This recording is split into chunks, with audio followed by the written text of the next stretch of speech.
देखो आज हम लोग शुरू करते हैं कि architecture of computer. Architecture of computer कहने का मतलब कंप्यूटर का संरचना।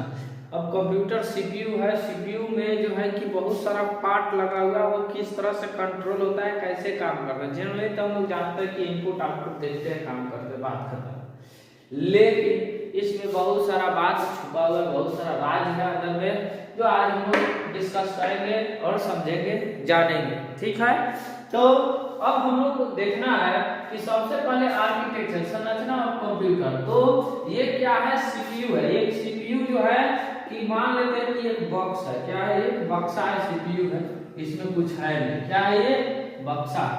ठीक है, जैसे घर में जो है कि पेटी बाकस होता है, वैसा नहीं समझ लीजिए कि एक बक्सा है, और बक्सा में बहुत सारा सोना चांदी रखा रहता है, सबके घर में कपड़ा वपड़ा हर एक चीज रहता है। तो उसी प्रकार से सबसे पहले के जमाना में यही चीज एक संदूक होता था, समझे, तो उस संदूक में रहता था। इस तरह से मान लेते हैं कि बक्सा है, बक्सा में सिर्फ इसका नाम हम लोग दिए हैं CPU, central processing unit, CPU का नाम है। ठीक है, पूरा नाम। अब इसमें हम लोग देखते हैं कि सबसे पहले अहम भूमिका निभाता है ये कंट्रोल यूनिट, यानी सीयू इसी को बोलते हैं। क्या बोलते हैं, सीयू, कंट्रोल यूनिट। जिस प्रकार से आपके पिताजी हो और पिताजी के मालिक जो है कि दादाजी होते हैं, उसी प्रकार से मेन इसमें कंप्यूटर में सीपीयू के अंदर में सीयू मालिक है, यानी कंट्रोल यूनिट। ये मुखिया है, समझ लीजिए, जैसे पंचायत में एक मुखिया होते हैं, उनके बगैर कोई भी काम नहीं हो सकता, उसी प्रकार से कंट्रोल यूनिट है।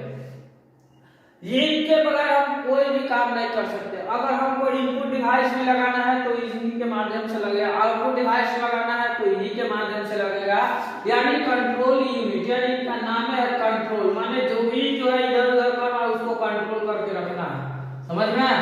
तो कंट्रोल यूनिट। कंट्रोल यूनिट के बाद आता है क्या है, एएलयू। एएलयू है अर्थमेटिक लॉजिकल यूनिट। अर्थमेटिक में हम लोग जानते हैं जोड़ घटाव, उसके बाद गुणा भाग, यानी addition subtraction multiply and division divide. उसके बाद लॉजिक क्या होता है, कोई आदमी बड़ा होता है या कोई आदमी छोटा होता है या कोई बराबर होता है, यही ना लॉजिक है। यूनिट में हम लोग जो है कि देखते हैं कि यहाँ पे हम लोग यूनिट के लिए अगर लेते हैं तो 0 से लेकर के इंफिनिट जो भी हम लोग नंबर है ये यूनिट में आ जाएगा। चलिए, तो अर्थमेटिक लॉजिकल यूनिट इसका नाम है। ठीक है, अब आते हैं प्राइमरी यूनिट कहिए या फिर मेमोरी कहिए। ठीक है, ये इसमें है। ठीक है, अब मेमोरी में प्राइमरी में हम लोग देखते हैं रैम और दूसरा होता है रोम। ये क्लियर है? अब देखिए क्या काम होता है इसमें। अब यहाँ समझने वाली बात है कि ये कंट्रोल यूनिट है, जो इनपुट डिवाइस हम लोग लगाते हैं इसके पास लगाए, फिर आउटपुट डिवाइस में लगाए तो ये इसी के पास लगाए, यानी कंट्रोल यूनिट ही से कंट्रोल करके रख रहा है कि भाई इनपुट है आउटपुट है। कोई भी सामान अगर इनपुट करेगा तो किधर जाएगा, आउटपुट करेगा तो किधर जाएगा। अब जो है कि क्या है कि जैसे ही इनपुट डिवाइस में हम लोग क्या किए कि इनपुट डिवाइस से हम कहे कि हमको सॉन्ग सुनना है। सपोज करिए कोई भी सॉन्ग है, अभी नाटू नाटू सॉन्ग जो है कि RRR मूवी का फेमस हो गया है, बहुत फेमस हो गया है, उसको अवार्ड भी मिला है, ऑस्कर अवार्ड भी जीत गया है। तो सीपीयू में तो सीपीयू क्या करेगा, सबसे पहले ये कहेगा ये भाई ये तुम्हारे पास है का, तो ये कहेगा ना हमारा पास नहीं है। काहे नहीं है, क्योंकि इसके पास पूरा मैच का काम होता है और अन्यथा इसमें कोई काम नहीं होता। तो अब एएलयू ट्रांसफर कर देता है कि नहीं भाई हमारे पास नहीं है। जब नहीं है तो फिर कंट्रोल यूनिट कहता है प्राइमरी मेमोरी तुम्हारे पास है, तो ये कहता है कि हम देखते हैं। अभी देखता है तो इसमें अगर आप डाउनलोड करके रखे होइएगा तो इसके पास रहता है, और नहीं तो फिर एरर मारेगा, कहेगा इनपुट इनफ, मतलब नहीं है, तो मिलेगा नहीं कुछ। तो हमारे पास आउटपुट डिवाइस जो लगा हो रहेगा इसके साथ कहीं कहेगा कि ये एम्प्टी फाइल है, कुछ है ये नहीं है। ठीक है, तो ये आउटपुट है, आर्किटेक्चर है, समझ में आया?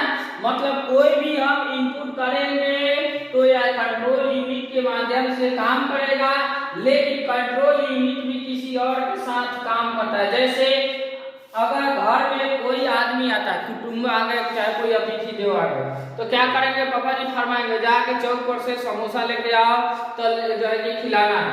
अब जो है कि पानी लेके आओ, पिलाना है। अब क्या होगा, अब मान लीजिए कोई व्यक्ति अगर नहीं रहेगा, कोई भाई नहीं है, तो क्या करेंगे, उसके स्थान पर कोई और आदमी पानी लेकर के आएगा। लेकिन आदमी होगा तो अब अगर नहीं होगा तो क्या होगा, नहीं आ पाएगा, क्योंकि आदमी रुकेगा, इंतजार करेगा। तो ठीक इसी प्रकार से अगर प्राइमरी मेमोरी में नहीं होगा तो हम लोग भी क्या करेंगे, रुकेंगे, वहां पे डाउनलोड करेंगे, फिर इसमें डाल देंगे, ताकि भविष्य में फिर जरूरत पड़े तो हमको खाली मुंह नहीं लौटना पड़े। ठीक है, तो इनपुट क्या करता है, इनपुट डिवाइस, तो it read and accept user instruction, मतलब जो इनपुट डिवाइस है वह क्या करता है, जो यूजर जो निर्देश देता है उसको पढ़ता है और एक्सेप्ट करता है, यानी समझता है। ठीक है, और ठीक इसके अपोजिट उल्टा काम आउटपुट करता है कि it made code language of computer, याद रखिए कंप्यूटर के कोड लैंग्वेज को रीडेबल टू अस, हमारे पढ़ने योग्य बनाता है। ठीक है, आउटपुट डिवाइस भी क्लियर, इनपुट भी क्लियर, आर्किटेक्चर भी आज क्लियर। तो इसमें अगर किसी प्रकार का प्रॉब्लम है तो बोलिए हाँ एक चीज छूट गया है, तो ये सेकेंडरी स्टोरेज किस में आएगा, तो ये सेकेंडरी स्टोरेज भी आउटपुट डिवाइस के अंतर्गत आता है, क्योंकि अब ये सेकेंडरी बाहर से ही लगता है।